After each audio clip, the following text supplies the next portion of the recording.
ఇది కేవలం సమాచారంగా మాత్రమే భావించండి. వైద్య నిపుణులను సంప్రదించండి. అసలు కార్డియాక్ అరెస్ట్, హార్ట్ అటాక్ వచ్చి హార్ట్ స్ట్రోక్ వచ్చిన ప్రీ సిమ్టమ్స్ ఏంటి, దాన్ని ఎలా ట్రీట్ చేయాలి? అవును. ఆఫ్ కోర్స్ లైఫ్ స్టైల్ అవన్నీ మనం గతంలో మాట్లాడాం కాబట్టి. And we also talked about అసిడిటీకి దీనికి ఏంటి తేడా, ఎలా గుర్తుపట్టాలి సిమ్టమ్స్ అని. ఒకవేళ గతంలో వచ్చిన heart attack mini heart attacks వచ్చి తగ్గిపోయి ఉంటే దాన్ని మనం గుర్తుపెట్టచ్చా, అవును. అదొకటి మాట్లాడాం. And finally I want to talk about arrhythmia. Arrhythmia అంటే సడన్గా పాల్పిటేషన్స్ రావడం, తర్వాత గుండె మనకి కొట్టుకుంటున్నట్టు ఫీలింగ్ తెలియడం, సడన్లీ డుమ్ అంటుంది. అవును. అది ఏమిటది, ఎక్కడి నుంచి వస్తుంది? సో అదేంటండి అరిథ్మియా అంటే గుండె వేగం ఒక నిమిషానికి ఒక 60 నుంచి 100 సార్లు అన్నా కొట్టుకోవాలి గుండె. అది కొట్టుకోవడం కూడా ఇష్టం వచ్చినట్టు కొట్టుకోవడం కాదు. మనకి ఎలా ఎలక్ట్రికల్ వైరింగ్ సిస్టమ్ ఉంటుందో గుండె కూడా అలానే ఉంటుంది. ఈ పాయింట్ నుంచి ఈ పాయింట్కి వెళ్ళాలి, తర్వాత ఇక్కడి కిందికి వెళ్ళాలి.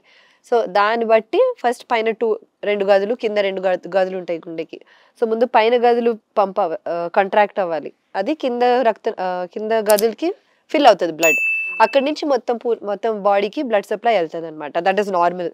సో ఏమవుతుంది అంటే చాలా మందికి ఎక్స్ట్రా బీట్స్ వేరే దగ్గర నుంచి ఎక్స్ట్రా సోర్సెస్ ఆఫ్ కండక్షన్ అనమాట. అక్కడి నుంచి వచ్చేసరికి దడ అనిపిస్తుంది.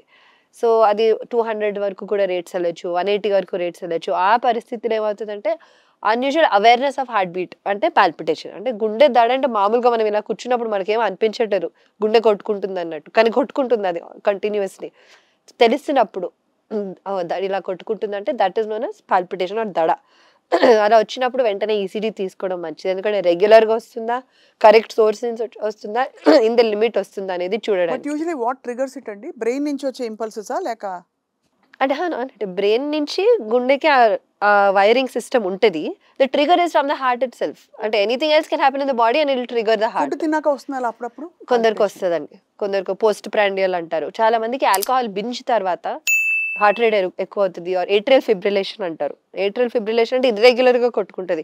అండ్ అదే problem with that is high risk to get strokes. Especially elderly పేషెంట్లో ఇర్రెగ్యులర్గా కొట్టుకుంటుంది అనుకోండి, అది ఇలా కొట్టుకోవాల్సింది ఇలా ఇలా ఇలా కొట్టుకుంటుంది. సో ఏమంటుంది, రక్తం గడ్డగట్టి go directly to the brain, మెదడుకి వెళ్ళేసరికి స్ట్రోక్ వస్తుంది. సో వాళ్ళకి మనం బ్లడ్ థిన్నర్స్ పెట్టాలి ముందే, anticoagulation. Okay. So there are newer drugs for that also which are very helpful these days. Less అంటే సైడ్ ఎఫెక్ట్స్ చాలా తక్కువ. స్ట్రోక్ రాకుండా ఇలాంటి బ్రెయిన్ స్ట్రోక్ వాళ్ళకి అలాంటి అంటే థిన్నర్స్ పెట్టడం వల్ల క్లాట్స్ రాకుండా మనం ప్రివెంట్ చేయొచ్చు. బ్రెయిన్ స్ట్రోక్స్ రాకుండా elderly patient irregular heart beat ఉన్న వాళ్ళకి ఇది పెడితే వాళ్ళకి బ్రెయిన్ స్ట్రోక్స్ తగ్గించే ఛాన్స్ చాలా ఉంటుంది. లైఫ్ స్టైల్లో ఏమైనా మ్యాజిక్ కండిషన్ కానీ పిల్ కానీ ఉందా అండి దట్ వీ కెన్ యూజ్? అంటే ఇన్ టర్మ్స్ ఆఫ్ ఇవన్నీ లేకుండా హాయిగా ఉండాలంటే ఏం చేయాలి? గుండె చక్కగా పదిలంగా.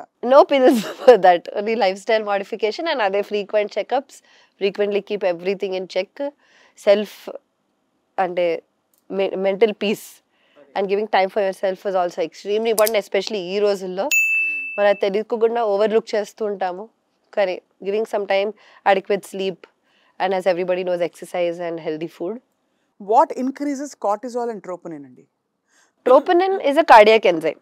సో అదేంటంటే గుండె రక్తనాళాల్లో బ్లాక్స్ ఉండి గుండె మసిల్ డ్యామేజ్ అయినప్పుడు అది లీక్ అవుతుంది అనమాట హార్ట్ మసిల్స్ నుంచి. అది లీక్ అయ్యి మన బ్లడ్ స్ట్రీమ్లో తెలుస్తుంది. సో అది చాలా ముఖ్యమైన టెస్ట్, ఎస్పెషల్లీ పేషెంట్ ఎమర్జెన్సీలో వచ్చినప్పుడు లేదా కొద్దిగా డౌట్ఫుల్ ఉంది గుండె నొప్పి కాదనేది బ్లడ్ టెస్ట్ పంపిస్తాం అనమాట. And it comes very quickly, within half an hour ఆ టెస్ట్ తెలుస్తుంది. సో ఓకే ఇది ట్రోపోనిన్ వాల్యూ పెరిగిందంటే this is a heart attack. అది హార్ట్ అటాక్ అంటే different ranges of heart attacks ఉంటాయి.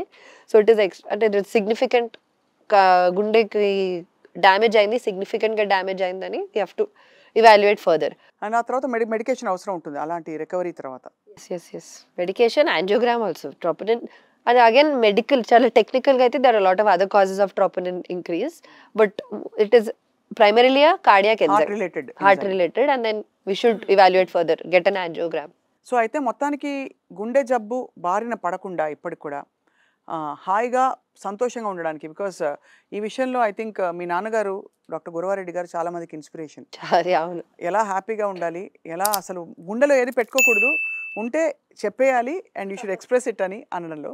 సో మీరేం చెప్తారు డాక్టర్ కావ్య? సో అది చాలా ముఖ్యమైన విషయము. అండ్ నాన్న truly believes it. It's not even ఏదో చెప్పాలని చెప్పడం అని కాదు, ఆయన అస్సలు మనసులో పెట్టుకోరు. ఎవ్రీథింగ్ అంటే అసలు only the positive things he takes in. ఎవరైనా నిజంగా అంటే క్యారెక్టర్ బాగాలేదు, నిజంగా ఏదో చాలా తప్పు పని చేస్తేనే నాన్నకు అనిపిస్తుంది ఓకే మేబీ వీళ్ళకి ఏదో ఇబ్బంది ఉండి ఇలా ఉన్నారేమో and maybe these people are not very good అనిపిస్తుంది. కానీ on the surface of it నాన్న would think and everybody is good and everybody has a good heart and కాబట్టి హీఈస్ వెరీ హ్యాపీ. 164 కూడా 180 ఓపీడీ చూసారు ఒక రోజులో. But still morning to night అదే ఎంతూజియాజంతో అదే స్మైల్తో అదే 180 మందిని చూసారు ఓపీడీలో ఒక రోజులో. ఇప్పుడు ఈ వయసులో అంటే this A stage, not about the age, about the stage. But he still with the same enthusiasm morning to night. The only way he can do that is because of his positive thinking. అంతే కదా. So that's very extremely important. అందరికి అది ఉండాలి.